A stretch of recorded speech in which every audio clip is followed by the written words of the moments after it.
কলকাতা হাইকোর্টে জোর ধাক্কা শুভেন্দু অধিকারী।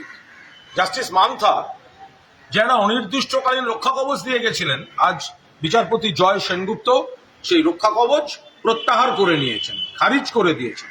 অর্থাৎ তৃণমূল কংগ্রেস বা রাজ্য সরকার যা বলছিল তাতে মান্যতা দিয়েছেন। একজন ব্যক্তি কোনো মামলায় রক্ষা কবচ পেতে পারেন, একজন ব্যক্তি একাধিক মামলায় ক্ষেত্র বিশেষে রক্ষা কবচ পেতে পারেন, কিন্তু একজন ব্যক্তি ভবিষ্যতে কি করবেন সেটা না জেনে আদালত কখন রক্ষা কবচ দেন, কিভাবে রক্ষা কবচ দেন?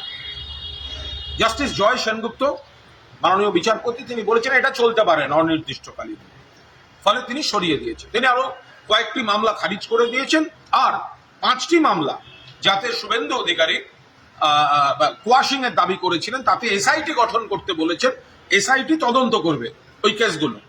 অর্থাৎ শুভেন্দুবাবু এই জাস্টিস মান্থার এই রক্ষা কবচ তার উপর ভর করে যে আপত্তিকর কথা, অশালীন কথা, প্ররোচনামূলক আচরণ একের পর এক করে এসছেন এবং আইনকে তোয়াক্কা করেননি। আজ এই রায়ের পর তাকে গোটা বিষয়টা দেখতে হবে, খতিয়ে দেখতে হবে। একে কি বলে জানেন? একে বলে জোর সা ঝটকা।